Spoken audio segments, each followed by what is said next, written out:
उससे उवाचा कहा, ऋषिकेशा इंद्रियों के स्वामी कृष्ण ने प्रसन्न हंसते हुए इव मानो वार्ता हे भारतवंशी धृतराष्ट्र सेनाओं के उभयों दोनों पक्षों के मध्य बीच में विषिदंतम शोक मगन इदम यह निम्नलिखित बचा शब्द। ट्रांसलेशन तात्पर्य श्रील प्रभुपाद के द्वारा श्रील प्रभुपाद ने की है। ट्रांसलेशन, हे भारतवंशी धृतराष्ट्र, उस समय दोनों सेनाओं के मध्य शोक मगन अर्जुन से कृष्ण ने मानो हंसते हुए ये शब्द कहे। फिर किसी ट्रांसलेशन करवा सकते हैं। हे भारतवंशी धृतराष्ट्र, उस समय दोनों सेनाओं के मध्य शोक मगन अर्जुन से कृष्ण ने मानो हंसते हुए ये शब्द कहे। तात्पर्य, दो घनिष्ठ मित्रों अर्थात ऋषिकेश तथा गुणाकेश के मध्य वार्ता चल रही थी।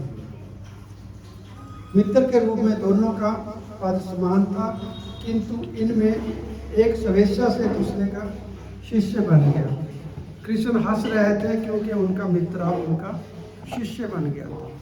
सबों के स्वामी होने के कारण वे सदैव श्रेष्ठ पद रखते हैं, तो भी भगवान अपने भक्त के लिए सखा पुत्र या प्रेमी बनना स्वीकार करते हैं।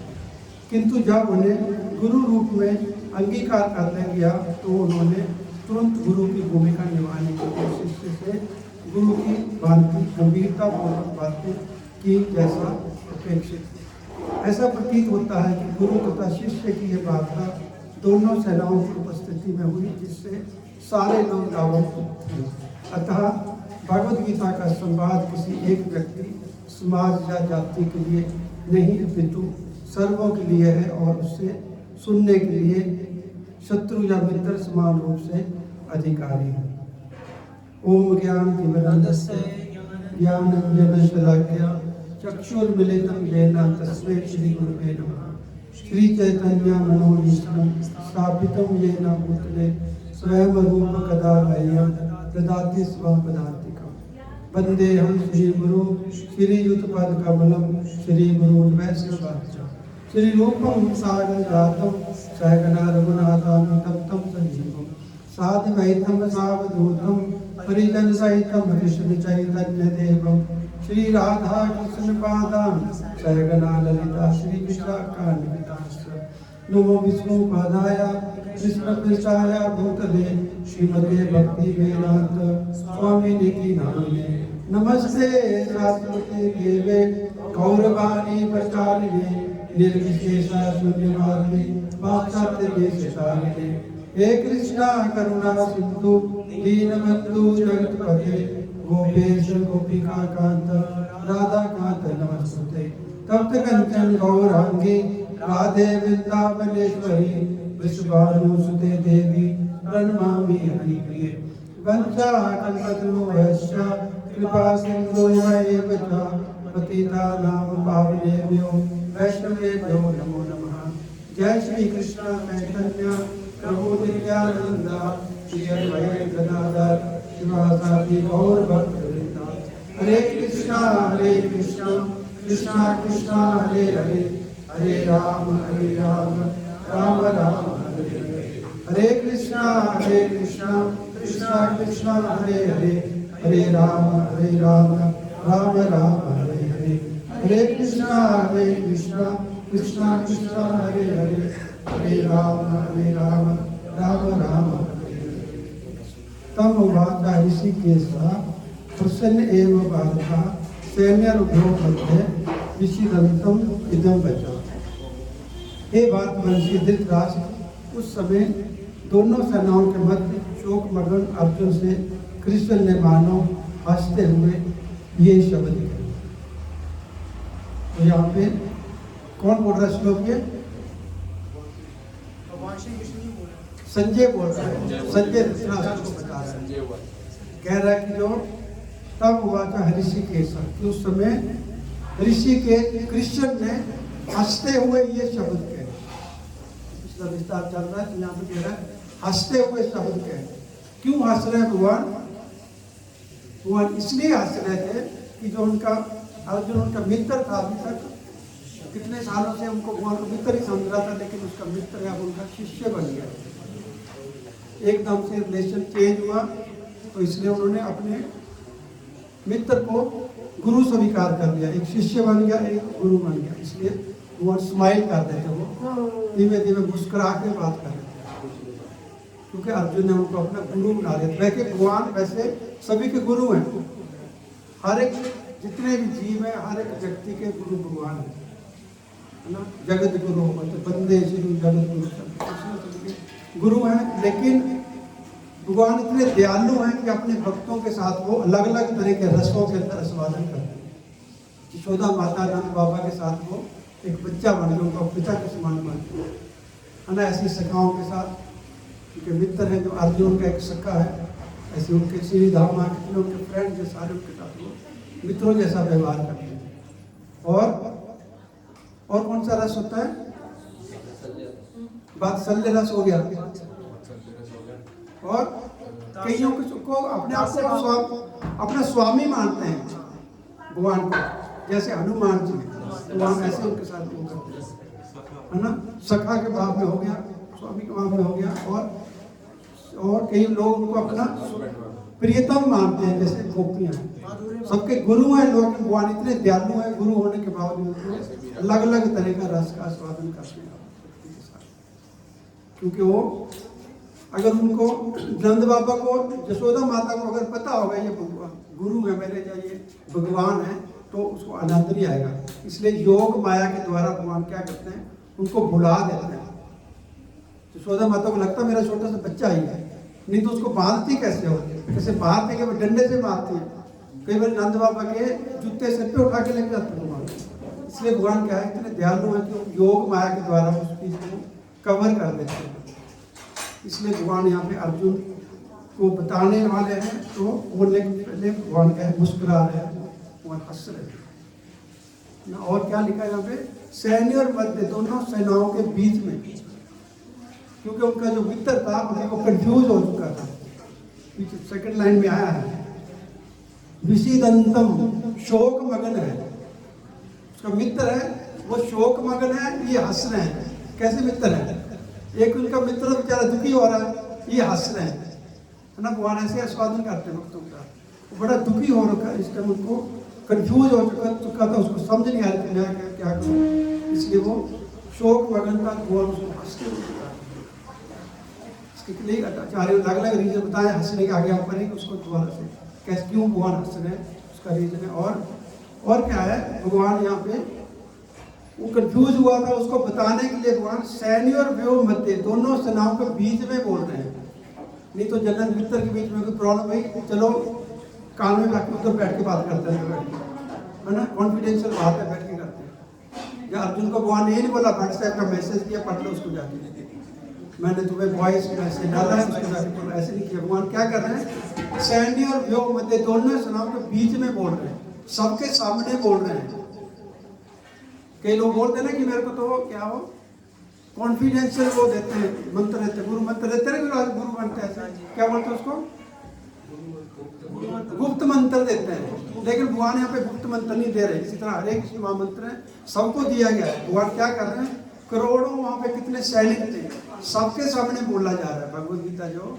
इसलिए भगवत गीता जो है, जो ये क्या है, किसी एक व्यक्ति के लिए नहीं है। वहाँ पे हिंदू मुस्लिम सभी तरह के लोग थे। जो वहाँ पे महाभारत का युद्ध था, वो पूरी पृथ्वी के राजा वहाँ पे थे उस टाइम। ये नहीं कोई एक उसका राजा था, हिंदू सिर्फ हिंदू वाले थे, बीजेपी वाले थे, ऐसे कोई चक्कर नहीं था। बोलते आजकल इंडिया में लोग कि जितना भी वहाँ पे सारे लोग थे, सारे पॉलिटिकल पार्टी, जितने हिंदू मुस्लिम सभी लोग वहाँ पे थे, सबके बीच में बोलिए भगवत गीता। भगवत गीता हिंदुओं के लिए नहीं है, यहाँ से क्लियर होता है ना। सैन्य और व्योम मध्य ये कोई हिंदू ग्रंथ नहीं है, हर एक व्यक्ति के लिए भगवान ने इसलिए बीच में डंका करके सबके सामने बोलने लगे, हर एक को सुनने दो। और उस कंफ्यूज उनका फ्रेंड हुआ था, लेकिन उन्होंने हर एक व्यक्ति के लिए बोली है बीच में खड़े होकर। इसलिए हमें क्या है, भगवद गीता हर एक व्यक्ति के लिए है, ये हमारा मैनुअल ऑफ इंस्ट्रक्शन है। और क्या किया भगवान ने, उनका जो व्यासदेव के द्वारा उसका रिकॉर्ड भी किया, सबके सामने बोला। व्यासदेव जी का रिकॉर्डर था, कौन था व्यासदेव का रिकॉर्डर? संजय। उसने उसको लाइव टेलीकास्ट भी किया, उसको रिकॉर्ड भी किया। जब भगवदगीता पूरी बोली गई तो उसको रिकॉर्डिंग करके आगे उसको गुरु परंपरा के द्वारा आगे आया। और प्रभुपाद जी ने उससे भी आगे किया। प्रभुपाद जी ने भक्ति वेदांत बुक ट्रस्ट के द्वारा पूरे विश्व में उसको अलग अलग भाषाओं में 80 से ऊपर कुछ लैंग्वेज ऊपर भगवदगीता ट्रांसलेट हो चुकी है पूरे विश्व के अंदर। पिछला महीना जो खत्म हुआ है नवंबर और दिसंबर के महीने में, पूरे विश्व में भगवदगीता बांटी जाती है। क्यों? क्योंकि भगवान ने दोनों सेनाओं के मध्य में खड़े होकर भगवदगीता बोली है। हर एक व्यक्ति के लिए है। कोई बोलता है मैं तो ये हूँ, उसको बताना चाहिए कि भगवदगीता भगवान ने ऐसे बोली है। हर एक व्यक्ति के लिए है, हर एक व्यक्ति के पास भगवदगीता होनी चाहिए। हमारा हर एक व्यक्ति का ड्यूटी है, हमारा फर्ज बनता है कि हर एक व्यक्ति को ये बताना चाहिए, हर एक व्यक्ति को भगवदगीता देनी चाहिए। हमने भी की, पिछले चंडीगढ़ टेम्पल ने 80,000 से ज़्यादा गीता बांटी है। हम लोग तो 700 पूरी नहीं हुई, हमें 2000 का टारगेट मिलेगा। फिलहाल तो पटियाला में हमारे 600 कुछ हुई है, 700 से कम है। अगली बार से करेंगे ना सभी लोग। देखो भगवान ने बीच में खड़ के, कोई बोलता है मैं तो ये हूँ मुस्लिम हूँ, मुझे सिख, तो बताइए कि ये हिंदू का ग्रंथ नहीं है, ये हर एक व्यक्ति के लिए है भगवदगीता। तभी भगवान ने बीच में खड़ के बोली, नहीं तो अर्जुन को अंदर ले जाके कहीं पे कान में जाके बात बताते हैं, है ना। कोई कॉन्फिडेंशियल बात होती तो अर्जुन को अकेले बताते हैं। इसलिए हमारी सबकी ड्यूटी बनती है कि भगवदगीता को हमारे व्यक्ति का पहुँचाना चाहिए। तो यहाँ पे हम देख रहे हैं पीछे क्या संवाद चल रहा है। यहाँ पे 2-3 श्लोक पीछे देखते हैं हम लोग। 7 नंबर श्लोक में अर्जुन, उससे पहले अर्जुन तर्क वितर्क कर रहा था, लेकिन जो 7 नंबर श्लोक में अर्जुन ने भगवान को अपना गुरु बनाया। अर्जुन ने बोला था कि कार्पण्य 200 उत्पन्न स्वभाव प्रसामी त्वं धर्म समूढ़ चेता जस्य श्यानी जिससे पूरी तन में शिष्य थे हम। अभी आपका मैं शिष्य हूँ, शादी माम त्वं प्रपन्न, मेरे को आप उपदेश दीजिए। मैं आपका शिष्य हूँ, मेरे को उपदेश दीजिए। और फिर जब उससे पहले भगवान कुछ नहीं बोले थे, जब उन्होंने हमको अपना शिष्य बना लिया, अपना गुरु बनाया, भगवान को उनका शिष्य बन गया, उनको मतलब आपका शरणागत हो। तो भगवद गीता सुनने के लिए हमें क्या है, शरणागत होना चाहिए, कोई चैलेंजिंग मूड नहीं होना चाहिए। जैसे अर्जुन भगवान का शरणागत हुआ है, तो यही मूड हमारा होना चाहिए कि भगवान हमें जो बताने जा रहे हैं वो शरणागत होकर हमें सुनना चाहिए। उसके बाद अर्जुन ने बोला था कि मेरे को ऐसा कोई साधन नहीं दिखता जो मेरी इंद्रियों को सुखाने वाले इस शोक को दूर कर सके। तो बड़ा शौक हो रहा था उसको। क्या शौक हो रहा था पहले कि मैं अपने मित्रों को, संबंधियों को, गुरुओं को, चाचाओं को, मामाओं को कैसे मारूंगा। अपने आप को वो शरीर के लेवल पे मार रहा था। लेकिन अब यहाँ तक आके जब उन्होंने भगवान को अपना गुरु बनाया तो उसको समझ आ चुका था कि जो ये मेरा जो गुरु, ये वाले जो मेरे रिलेटिव्स की बात कर रहा हूँ, ये तो असली प्रॉब्लम तो है ही नहीं, असली प्रॉब्लम तो कुछ और है। उसको समझ आ गई थी बात, इसलिए वो कह रहा था कि मेरे शौक को कोई भी जो बात दूर नहीं कर सकती। आप केवल, आप कृष्ण, आप ही मेरे शौक को दूर कर सकते हैं। भगवान का शरणागत हो जा गया था और कहता मैं अभी युद्ध नहीं करूँगा। युद्ध करते हुए बैठ गया था। और जो पिछले हफ्ते का श्लोक था, फिर बोला था मैं, इस प्रकार कहने के बाद शत्रुओं का दमन करने वाला अर्जुन बोला, हे गोविंद, मैं युद्ध नहीं करूंगा, और वो चुप हो गया। ये दो बातें, जो युद्ध नहीं करूंगा और चुप हो गया, हमने इसको पिछली बार डिस्कस किया था कि इसका मतलब क्या है। युद्ध नहीं करूंगा, कोई और कार्य नहीं करूंगा, मैं सुनना चाहता हूँ, मैं श्रवण करना चाहता हूँ। और चुप होकर बैठ के आराम से, इसका मतलब ये जब चुप कर जाते मतलब दूसरे व्यक्ति से हम लोग सुनना चाहते हैं, श्रवणम करना चाहते हैं। पिछले बार हमने डिस्कस किया था हमारी भक्ति है जो श्रवणम से स्टार्ट होती है। श्रवणम कीर्तनम विष्णु स्मरणम पाद सेवनम अर्चनम वंदनम दास्यम साख्यम आत्मनिवेदनम। 9 भक्ति की स्टेजेस है, लेकिन स्टार्ट कहाँ से होती है, श्रवणम से होती है। हीरिंग से होती है, सुनने से हमारी भक्ति स्टार्ट होती है।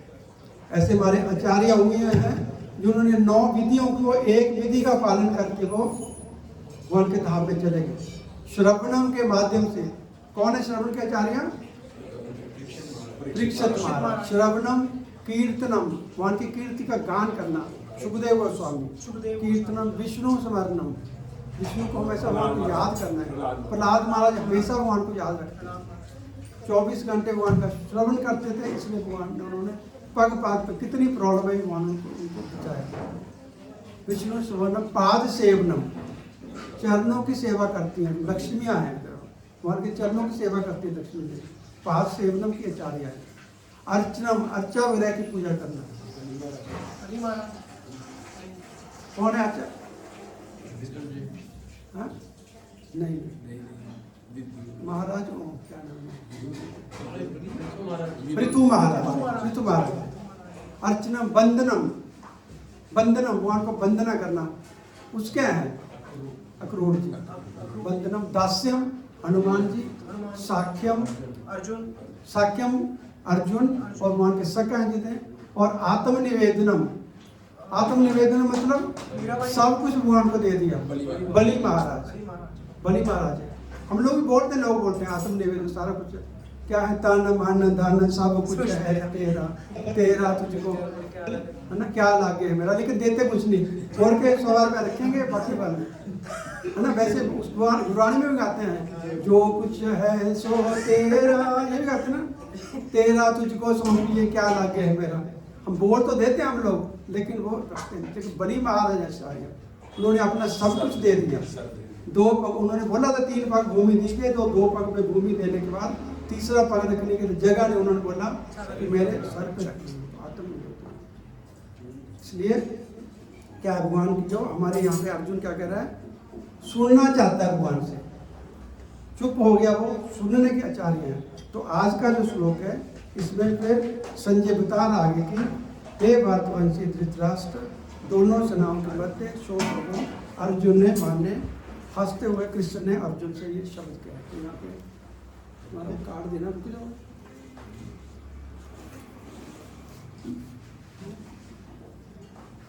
अब देखते हैं कि जो आज का श्लोक है ये, इसमें धृतराष्ट्र को क्या होता है, तम उवाचा ऋषिकेशा प्रश्न एव भारत। भारत किसके लिए आया, किससे बात कर रहा संजय? धृतराष्ट्र से बात कर रहा। धृतराष्ट्र को भारत कहा गया। भारत का मतलब जिसने भरत महाराज के कुल में जन्म लिया उसको भारता कहा गया। अर्जुन को भी भारत कहा गया, है ना। अर्जुन को भी भारत कहा गया। अलग अलग रूप में हम लोग देखते हैं। भारत वंशियों में जिसने जन्म लिया है, भीम को क्या है, अर्जुन को, सभी के लिए, यहाँ तक के यहाँ पे जो अपना जो दुर्योधन को भी भारत कहा, क्योंकि वो एक ही कुल है। तो भरत ने इसलिए इनको भारत कह रहा हूँ, क्योंकि भरत महाराज के कुल में उन्होंने जन्म लिया, इसलिए दुर्योधन इसको कह रहा है, वो धृतराष्ट्र को भारत कह के। और भी भारत हैं, कई लोगों का नाम है हमारे हिस्ट्री के अंदर। 3 तरह के जो मेन बहुत मशहूर भरत हुए, उनका नाम वो हुए। पहले वाले भरत हैं जो ऋषभदेव महाराज। ऋषभदेव का नाम सुना, भगवान ऋषभदेव, उनके 100 पुत्र थे। उनके जो सबसे बड़े पुत्र थे उसका नाम भी भारत था। भारत था, उसके नाम से हमारा ये भारतवर्ष, उसके नाम से भारतवर्ष पड़ा। जो ऋषभदेव के सबसे बड़े पुत्र भारत थे, उनके नाम से भारत कहा जाता है। हमारा जो हमारा ये भारतवर्ष है, ये इसको भारतवर्ष उनके नाम से पड़ा था। बोलते ना भारत में है भारतवर्ष, ये नहीं जो हमारा ये पूरा ये यूनिवर्स है, इसको पृथ्वी का भारत, उसको भारतवर्ष कहा जाता है। तो वो करते ना, जो पंडित जी पूजा करते हैं, आप बोलते हैं आपके पटियाला वास्तव ये करते, उसके बाद भारतवर्ष है, जम्बू द्वीप है, तो हाँ जम्बू द्वीप है, जम्बू द्वीप के अंदर भारतवर्ष उसका एक हमारा भारत जो नाम पड़ा है, ये जो ऋषभदेव के सबसे बड़े पुत्र थे उसके नाम से पड़ा है। उसके पहले इसको अजनाब वर्ष कहा जाता था। तो हमारा पृथ्वी वाला वर्ष है, इसको अजनाब कहा, लेकिन ऋषभदेव के सारे बड़े पुत्र के नाम से इसको भारत, उसके नाम से पड़ा था भारतवर्ष। और कौन से हैं भारत? भरत कौन है? राम जी के छोटे भाई हैं, वो भरत है। और यहाँ पे जो भरत है वो कौन है?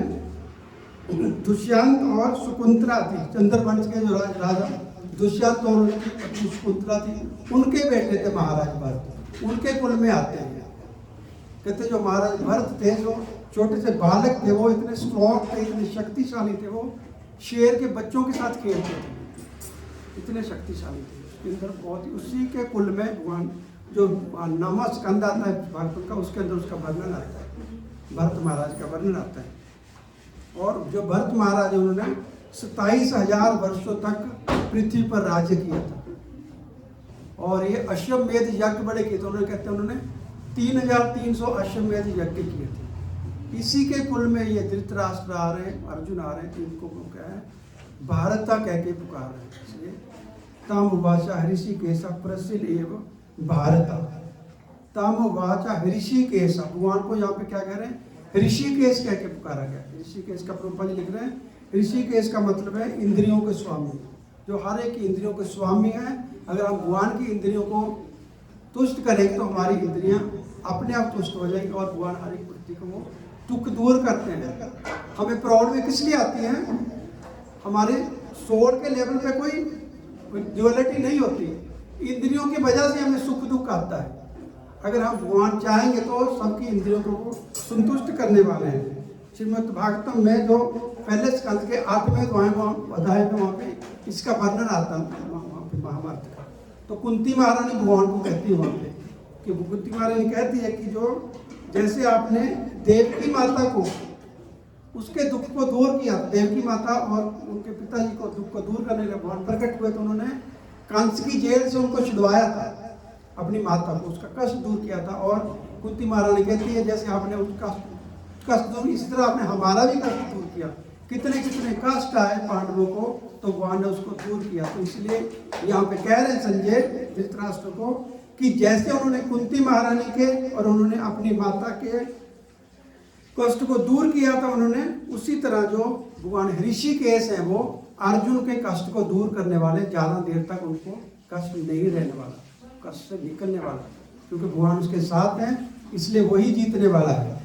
इसमें प्रॉब्लम आती है ना इसको माइक के अंदर, इसलिए वो कह रहे कि अर्जुन बता रहे कि जो अर्जुन का जो ये शोक है वो ज़्यादा लंबे समय तक नहीं है, भगवान ऋषिकेश उसके साथ है, तो ऋषिकेश उसके शोक को दूर करने वाले। तम अभाषा ऋषिकेश प्रसिन्न एव, मतलब हंसते हुए भगवान ने बोला, जैसे हमने पहले बताया भगवान हंस रहे थे। उसका जो उनका मित्र है वो विषिदंतम है, जो शोक में है, लेकिन भगवान हंस रहे हैं। तो आचार्य लोग बताते हैं भगवान के हंसने के अलग अलग रीजन बताते हैं।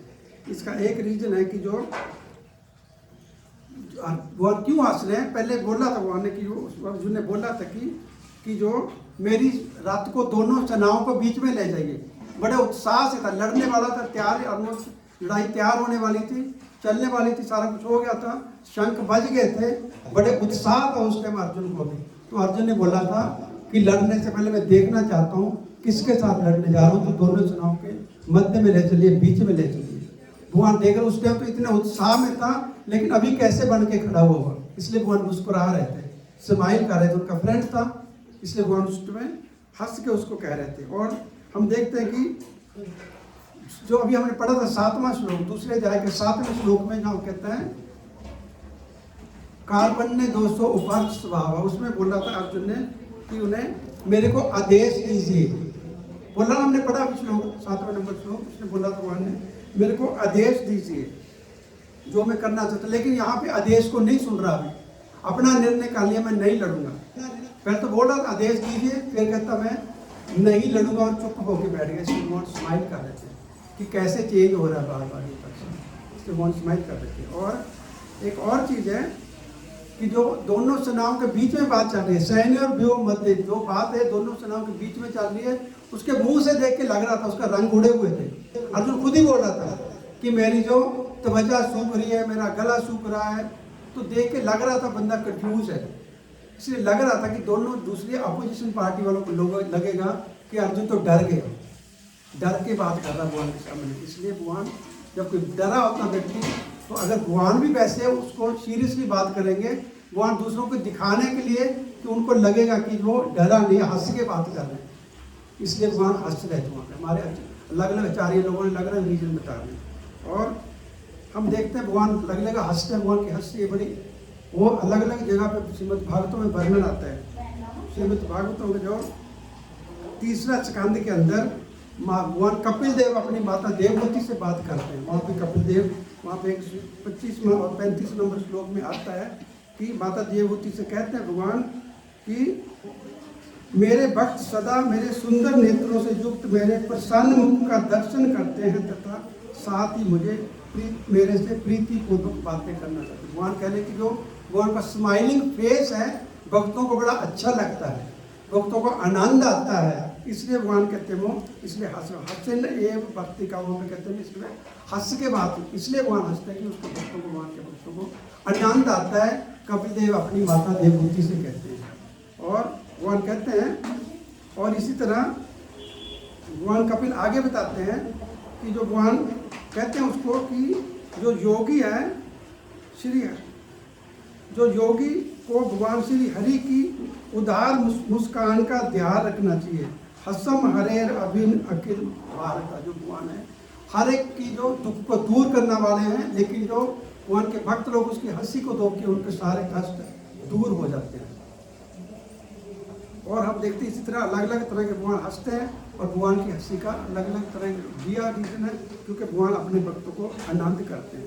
प्रभुपाद कहते हैं कि जो अपने जितने फूल खिलते हैं, ये किस लिए खिलते हैं? फूल जितने भी पृथ्वी पे फूल हैं इसलिए खिलते हैं कि भगवान को प्रसन्न करना चाहते हैं, भगवान की हंसी को देख के फूल खिलते हैं। जितनी प्रकृति में जितना भी सुंदर वस्तुएं हैं वो सारी भगवान की मुस्कान को देख के सारी वस्तुएं सुंदर लगती हैं।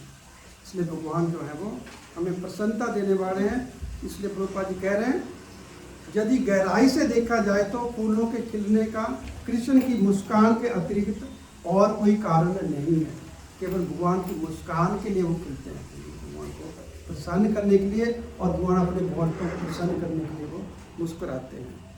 हम देखते हैं कि जो क्या है सैनर जो बते विषिदंतम इदम बचा, विषिदंतम मतलब शोक में है, वो दुख है, उसमें प्रॉब्लम है, वो कंफ्यूज हो चुका है अर्जुन। हर एक व्यक्ति कंफ्यूज है यहाँ पे। भौतिक व्यक्ति के अंदर कोई भी ऐसा व्यक्ति नहीं जो वो में बड़ा सुखी है, हर एक व्यक्ति दुखी है, विषिदंतम है। जैसे अर्जुन उलझन में पड़ा हुआ है, हर एक व्यक्ति किसी न किसी उलझन में पड़ा हुआ है।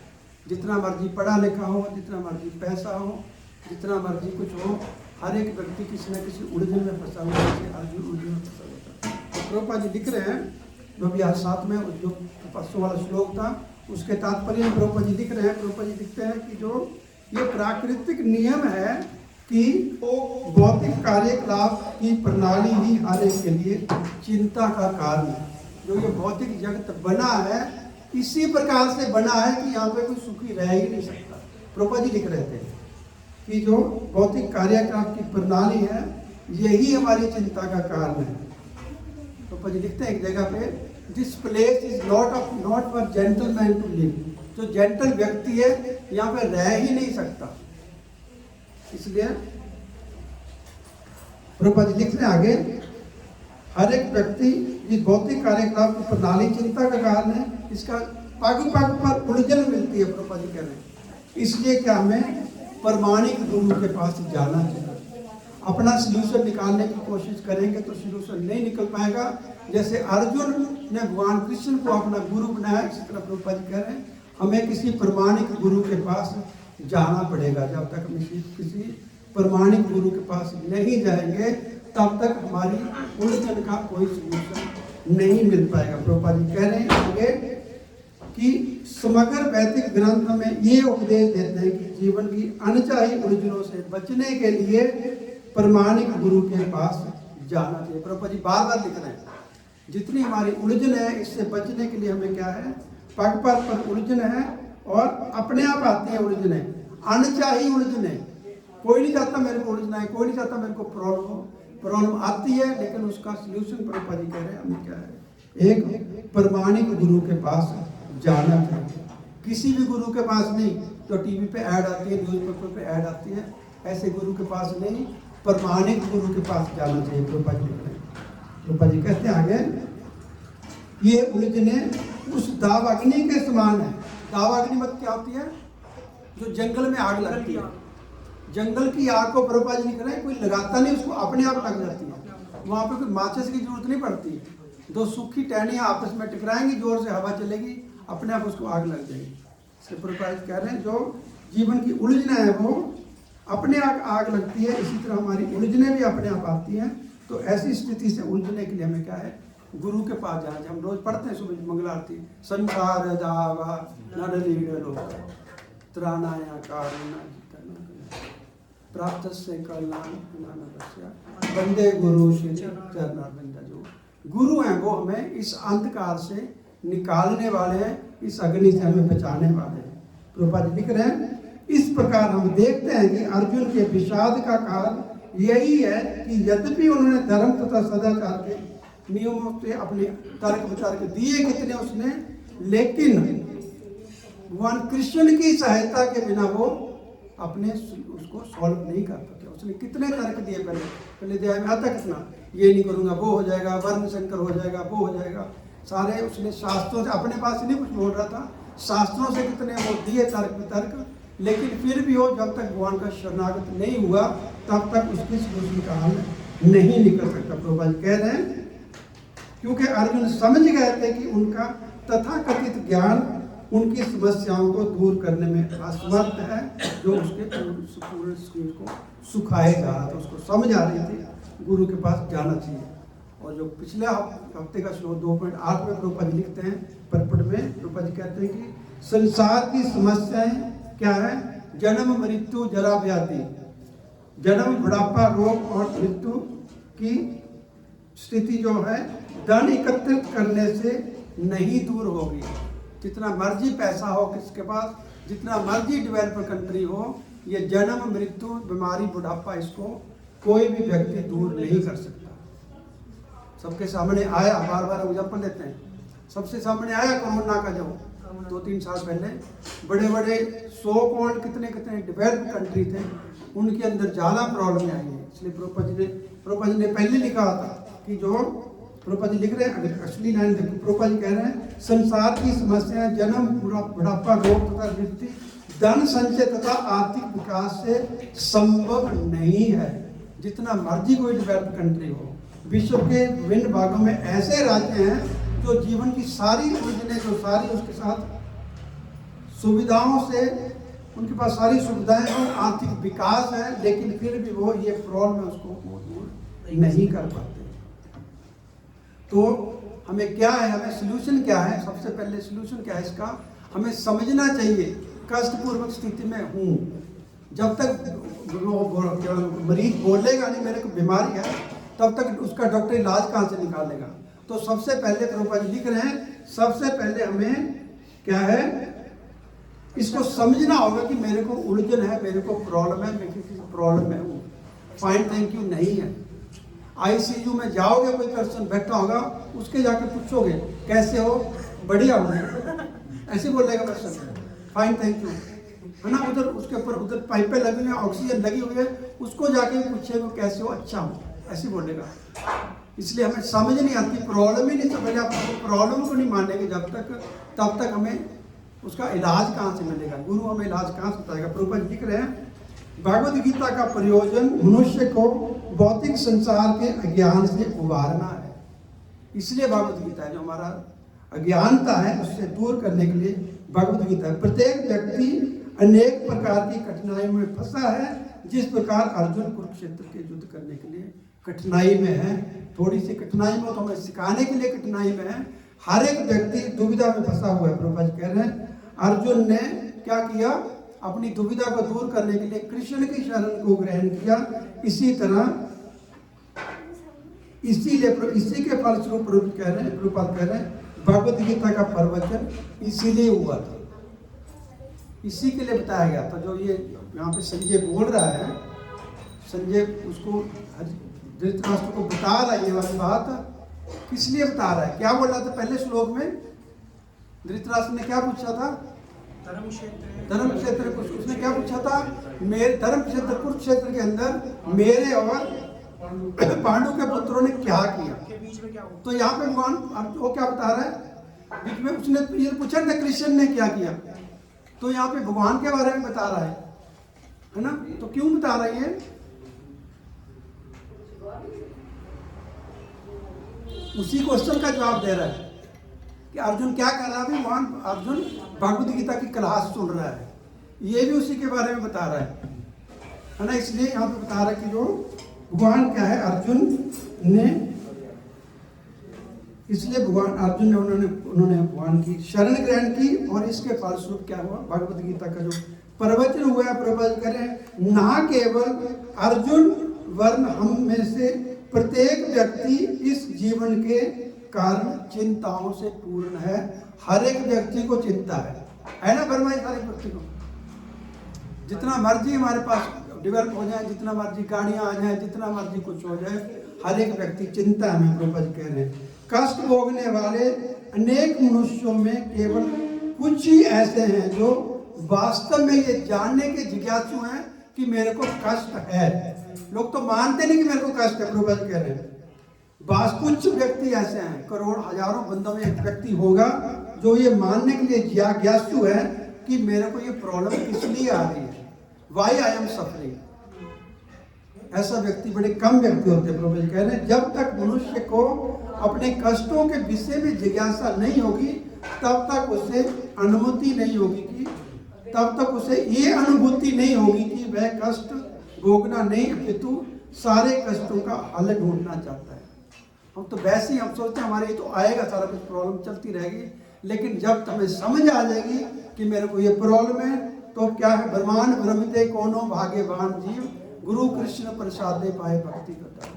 कितने करोड़ों जन्म से फंसे हुए हैं, लेकिन जब उसके दिमाग में बात आ गई फिर क्या होगा, गुरु कृष्ण प्रसादे पाए, तो फिर कृष्ण की कृपा से उसको एक गुरु मिलेगा और गुरु की कृपा से उसको क्या, फिर वो अज्ञानता से दूर, ओम अज्ञान तीव्रानंद श्याम लिखते, तो अपनी अज्ञानता को गुरु दूर करेगा। लेकिन उसके लिए क्या है, स्वीकार करेगा पर्सन की मेरे को प्रॉब्लम है, फिर उसको गुरु बाहर निकालेगा। डॉक्टर तभी दवाई देगा, मेरे को यहाँ पे पेन हो रही है, मेरे को वहाँ पे, उसको सिम्टम्स बताने पड़ेंगे डॉक्टर को, फिर डॉक्टर उसका इलाज देगा। इसलिए प्रभुपाद जी कहते हैं कि हमें अब जो क्या है, हमारी कष्टपूर्ण स्थिति को समझना ही सबसे बड़ा ज्ञान है।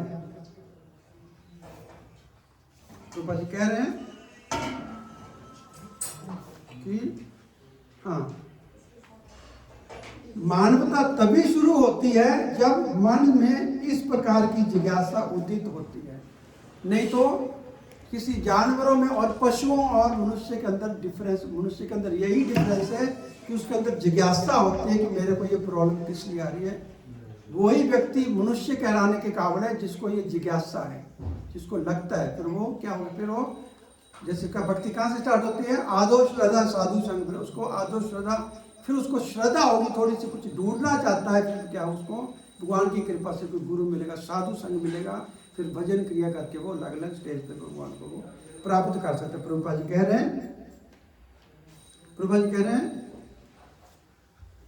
हाँ, अतएव जो लोग प्रश्न करना प्रारंभ कर देते हैं कि ये कष्ट क्यों उठा रहे हैं, या वे कहाँ से आए हैं, मैं कौन हूँ, मेरे को कष्ट क्यों आ रहे हैं, और मृत्यु के बाद हम कहाँ जाने वाले हैं, वे ही भगवद गीता को जानने के सुपात्र विद्यार्थी हैं। वही भगवद गीता का विद्यार्थी काबिल है सुनना, उसके लिए शिष्य है भगवद गीता सुनना, जो उसको पता चल गया मेरे को प्रॉब्लम क्यों हो रही है और आगे मेरा क्या होने वाला है। ऐसे व्यक्तियों के लिए प्रभुपाद जी कह रहे हैं भगवद गीता है। प्रभुपाद जी कह रहे हैं भगवान ने 8वें अध्याय में दो प्रकार के संसार का दो प्रकार से बताया है। इस संसार को क्या बताया भगवान ने 8वें अध्याय में, क्या ये दुख आलयम है, दुख का घर है, दुख का स्थान है, और ये दुखालयम अशाश्वत। प्रभुपाद जी कह रहे हैं दो चीजें बताइए भगवान यहाँ पे, ये तो दुख का घर है, दूसरा क्या है, ये मृत्यु का घर भी है। अशाश्वत मतलब ये टेम्परेरी है, परमानेंट नहीं है। तो यहाँ पे हम सुख ढूंढने की कोशिश करेंगे तो हमें इसके साथ सुख नहीं मिलने चाहिए। प्रभुपाद जी कह रहे हैं दुख का स्थान है और ये मृत्यु का स्थान है, और इस संसार में हमें प्रत्येक स्थिति में कष्ट भोगने पड़ेंगे, लेकिन एकमात्र यही इसका सलूशन है कि जब तक हम जिज्ञासु होंगे दुखालय के घर से, पता चल जाएगा कि दुखालय का घर है, उसको निकलने कोई सलूशन निकाल लेंगे। फिर भगवान की कृपा से हमें कि सदगुरु की संगति होगी, तो सदगुरु की संगति से हम लोग इससे बाहर निकल सकते हैं हम लोग। ये दलदल में फंसे हुए हैं, दलदल से निकलने वाला व्यक्ति अगर हाथ पैर मारेगा, आपने देखा दलदल होती है समुद्र के पार आगे की बार वहाँ पे दलदल होती है, उसमें वहाँ पे किसी को जाने नहीं दिया जाता। क्यों? क्योंकि दलदल के अंदर फंस गया तो अगर बाहर निकलने की जितनी ज्यादा कोशिश करेगा उससे उसके और अंदर फंसता जाएगा। इसी तरह ये दुख का घर है, वो हमने बोल दिया दुखाने व शाश्वत है। इससे निकलने का सलूशन अपने दिमाग लगाने की कोशिश करेंगे, गाड़ियाँ बना ली, AC बना ली, सारा कुछ कर लिया, उससे हम इससे बाहर नहीं निकलने चाहेंगे। दलदल से बाहर कैसे निकल सकते हैं? एक ऐसा व्यक्ति जो दलदल के बाहर खड़ा, उसका हाथ पकड़ लेंगे, उसको हाथ पकड़ के फिर बाहर निकल सकते हैं। इसी तरह ये इससे क्या है, जो इससे परे है व्यक्ति, ऐसा गुरु है, गुरु का हाथ पकड़ेंगे तो हमें इससे वो बाहर निकाल सकता है। प्रभुपा जी कह रहे हैं इसको अलग अलग जगह पे कष्ट पूर्ण बताया गया। श्रीमद् भागवतम में अलग अलग जगह आता है कि जो हमारा संसार है ये दुख का घर है। जड़ वार्ता और रहुगुना के बीच में वार्ता चलती है, वहाँ पे बताते हैं जड़ वर्त। जो जड़ वर्त कौन है? वही जो भरत महाराज की हम बात कर रहे थे, वही भरत महाराज किसी प्रॉब्लम की वजह से उनको हिरण्यकशिपु फिर वो जड़ वर्त बनते हैं। अगले शरीर में वो रघुगुना महाराज रघुगुना से शिक्षा दे के बताते हैं। वो कहते हैं कि जो ये भौतिक संसार उसको जंगल के रूप में उसको बताते हैं कि जंगल की तरह है। वहाँ को बताते हैं उनको अलग अलग तरह पे यहाँ पे पशु हैं, कोई मारने वाले पशु हैं, अलग अलग तरह के पशु हैं। वो हमें उस वहाँ पे क्या बताते हैं, वो मैं पूरा इसको नहीं लूँगा। उसमें कहते हैं कि जो हमारी 5 इंद्रियां हैं वो क्या है, चोर ठगों की तरह हैं। जैसे चोर ठग हमें धोखे से लूट के ले जाते हैं, इसी तरह हमारी इंद्रियां धोखे से हमें लूट लेती हैं। और क्या बताते हैं वो, दूसरी चीज हमारे जो कुटुंबी है, मित्र है, फ्रेंड है, फैमिली मेंबर है, वो क्या चीज है, वो किसकी तरह है? तो भयानक पशुओं की तरह है, नोच लेते हैं उसका वो सारा वो। इसी तरह हमारे जो फैमिली वाले हैं वो गुस्सा नहीं करना, कोई हमारी भक्ति से दूर ले जाते हैं। वहाँ पे लिखते हैं उनको बोलते हैं, वो क्या कहते हैं, वो जो सारे कुटुंबी हैं, जो कुटुंबी और हमारे जो पत्नी संतान है, जो कुछ भी है भयानक पशुओं के समान है। और इन भयानक पशुओं का मतलब है कि हमारे मांस का भक्षण करते हैं, नोचते हैं पर्सन को, ये लेके आओ, वो लेके आओ। और क्या होता है उससे, लिख रहे प्रभुपाद जी यहाँ पे, जीवात्मा इन पशुओं को अपने ऊपर आक्रमण करने देता है। जो व्यक्ति फंसा हुआ है गृहस्थी के अंदर, 2 तरह के व्यक्ति होते हैं गृहस्थी के अंदर, एक गृहमेधी होते हैं, एक गृहस्थ होते हैं। गृहमेधी की बात हो रही है, गृहस्थ लोग होते हैं भगवान के भक्त होते हैं। जो गृहमेधी क्या होते हैं, ऐसे पशुओं को अपने ऊपर आक्रमण करने देते हैं, मतलब उनकी बात मानते हैं, उनको मंदिर नहीं आने देते संडे को, फैमिली वाले लोग। प्रभुपाद जी कह रहे हैं भौतिक रूपी सारे प्राणी क्या है, हमारी ऐसे व्यक्ति गृहस्थ आश्रम को नहीं छोड़ना चाहते और उसी में रह के सुख ढूंढने का प्रयास करते हैं। इसलिए हम देख सकते हैं, यहाँ पे ज़्यादा समय नहीं है ना, टाइम हो गया अभी, तो ये भगवान ने ये शब्द उसको बोल रहे हैं। और क्या चीज़ है यहाँ पे, तो मैं खत्म करूँगा एक लास्ट, उसके बाद भारत उसमें कौन बोल रहा है, संजय बोल रहा है। संजय क्या बोल रहा है, भगवान ने मान्य हो ये शब्द कहे, इसका मतलब क्या है, संजय जो बोलने वाला है आगे अपने पास से कुछ नहीं बोलेगा, वो जो भगवान ने बोला है वही बोलने वाला है। इसलिए जो भगवत गीता है, प्रभुपाद जी ने भी जो भगवत गीता है इसको क्या है, यथा रूप एज इट इज लिखा है। तो संजय भी यहाँ पे यही बता रहा है कि जो भगवान ने ये शब्द कहे, उसको की व्याख्या नहीं कर रहा आगे, डिक्टो डिक्टो जो भगवान ने बोला वही आगे बताने वाला है। तो प्रभुपाद जी यही कहते हैं, जैसे सुबह क्वेश्चन कर रहे थे प्रभु जी कि जो 5 दोषों से पूर्ण है, जो भी व्यक्ति है, मनुष्य है, उसके अंदर 5 दोष होते हैं। कोई व्यक्ति प्रभुपाद जी कह रहा था आपके अंदर भी 5 दोष होंगे, आप भी व्यक्ति हो। प्रभुपाद कहते हैं यस, मेरे अंदर भी 5 दोष हैं, मैं व्यक्ति हूँ, लेकिन जो मैं बोल रहा हूँ उसके अंदर कोई दोष नहीं है। व्हाट आई एम स्पीकिंग, उसके अंदर कोई दोष नहीं है। तो यही असली गुरु होता है। जो प्रमाणिक गुरु क्या होता है, जो भगवान ने बोला, जो हमारे ग्रंथों में दिया, हमारे आचार्य ने दिया, उसको डिक्टो डिक्टो बताएगा, अपना दिमाग लगा के बीच में कुछ नहीं डालेगा, उसको प्रमाणिक गुरु कहा जाता है। प्रभुपाद जी कह रहे हैं मेरी ओनली क्वालिफिकेशन इज कि जो मेरे आचार्यों ने बोला है, जो भगवान ने बोला, उसी को मैं बता रहा हूँ, अपने पास से उसमें कुछ नहीं डाला। तो संजय भी यहाँ पे यही कह रहे हैं, भगवान ने ये शब्द कहे, आगे संजय बताने वाला है Bhagavad Gita as it is, और प्रभुपाद जी ने उसको एज इट इज दिया है। तो हर एक व्यक्ति की हमारी ड्यूटी बनती है, जैसे मैंने पहले बताया कि भगवद गीता को भगवान ने दोनों सेनाओं के मध्य में बोला, हर एक व्यक्ति के लिए बोला, किसी जाति धर्म पर बुक ये नहीं है। तो हर एक व्यक्ति का फर्ज बनता है कि हमें इस बुक को हर एक व्यक्ति तक पहुंचाया जाए। Hare Krishna. Thank you very much. किसी प्रश्न है? क्वेश्चन है किसी का?